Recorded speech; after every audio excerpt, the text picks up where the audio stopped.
The Cursed Absence, Marc Marquez and the Blood Debt of Mandalika. 7 corners. That's how long it took for destiny to slit the throat of a season already dripping in triumph. Marc Marquez, 9-time world champion, 7 in the premier class, had already locked his 9th title in Japan.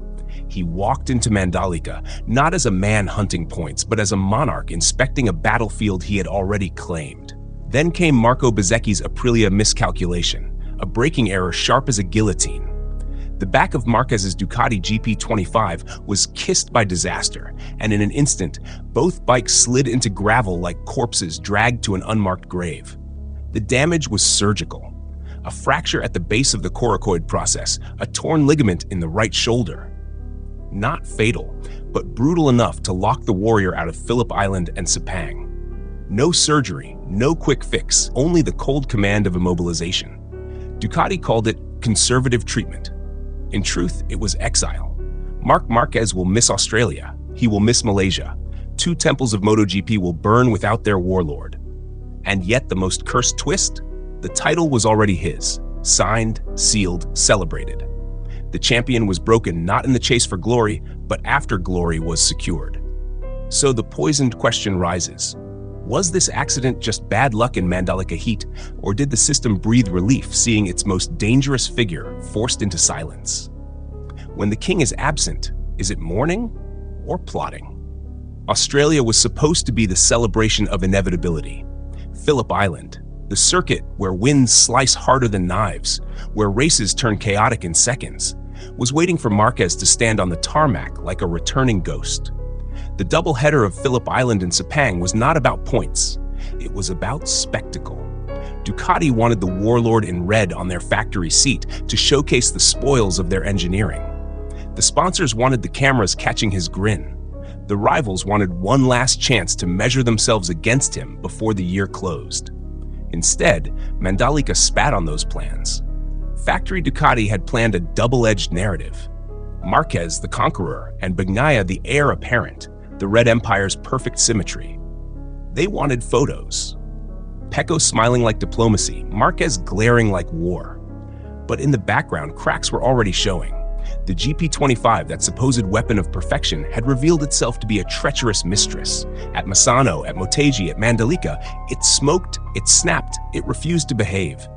In Alex Marquez's Grassini hands, the GP24 looked smoother, faster, safer. The whispers grew. Maybe the GP25 wasn't a sword, but a self-killer. Then came Indonesia. Bezzecchi's Aprilia wasn't just a rival bike. It became a bullet. The crash stripped Ducati of its general, and so the lead-up to Australia became a circus of PR. Ducati's statement read clinical: fracture at the base of the coracoid process, ligament injury, immobilization, conservative treatment. Translated, the body is broken. The empire must cover it with silk words. But inside the paddock, suspicions flared. Did Ducati breathe easier? Marquez already had the title. Bagnaia now had a free stage to rebuild dignity without being overshadowed. Aprilia smiled. KTM nodded. Yamaha, still lost, still gasping, silently thanked fate. Australia was never going to be just a race. It was to be Marquez's showcase. Now it was reduced to an empty throne. And when a throne is empty, vultures gather. The battlefield was not Phillip Island, not Sepang. The battlefield was Mandalika, 7 corners long, etched in gravel and blood. Lap 1. Bezzecchi braked late, too late, his Aprilia slicing into Marquez's Ducati like an assassin missing his mark but still landing a mortal blow. 2 champions, one already crowned, one trying to rewrite himself, crashed out. The air smelled of rubber, fuel, betrayal. Marquez's GP25 lay twisted. Ducati PR moved fast, dragging him from circuit medical to Spanish hospitals, crafting the statement before the questions could sharpen. No surgery planned, no connection to previous injuries. But who believed that?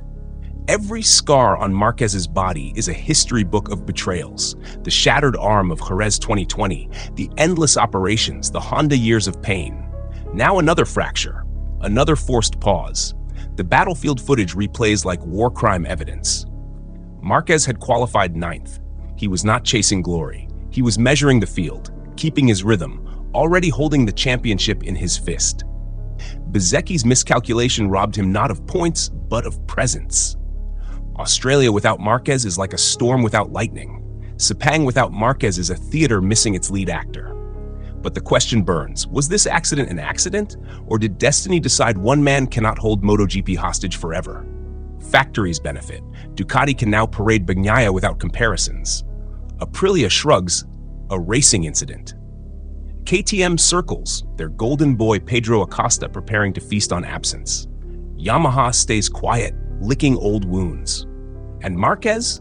He becomes the ghost haunting every lap, every broadcast, every podium. Because when the champion is not there, his absence screams louder than engines.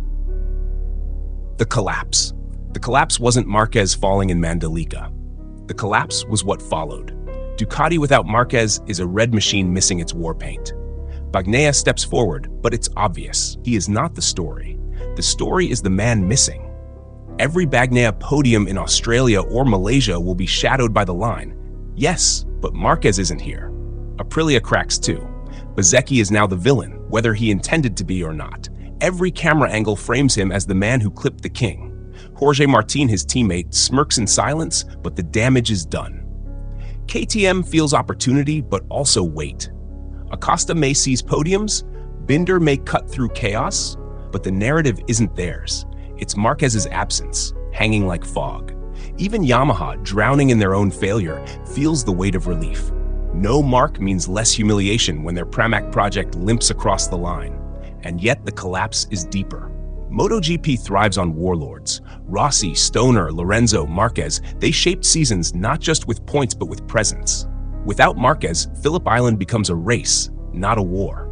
Sepang becomes an event, not a legend. The collapse is psychological. Rivals no longer measure themselves against the man. They measure themselves against a ghost. And ghosts cannot be beaten. So factories smile in public, but in their private rooms, they wonder, if Marquez doesn't come back at full strength, does MotoGP lose its last warlord? Strip away the PR, burn the press releases. What remains? Marc Marquez has already won the 2025 championship. His absence in Australia and Malaysia changes nothing in points, but it changes everything in truth. Because the fracture exposes MotoGP's fragility. Ducati cannot build a GP25 that protects its king. The bike that should have been the sharpest weapon betrayed its rider at every critical moment. Alex Marquez, Firmin Aldeguer on GP24 machinery looks smoother, faster, safer. Numbers don't lie.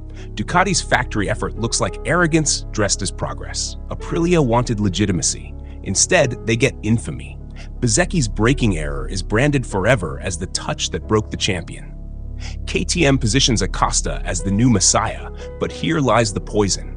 His podiums without Marquez on track are footnotes, not scripture. And Yamaha? They live in shadow. Their project with Pramac is already questioned. Without Marquez to overshadow, they get air, but air isn't respect. So the analysis cuts cold. Marquez's absence is not a pause. It's an indictment. MotoGP is revealed as fragile, political, corporate. When the warlord is forced away, the spectacle collapses. And the haunting question rises, dripping in suspicion. If MotoGP needs Marquez's absence to breathe, then who really won in Mandalika? The rivals, the factories, or destiny itself?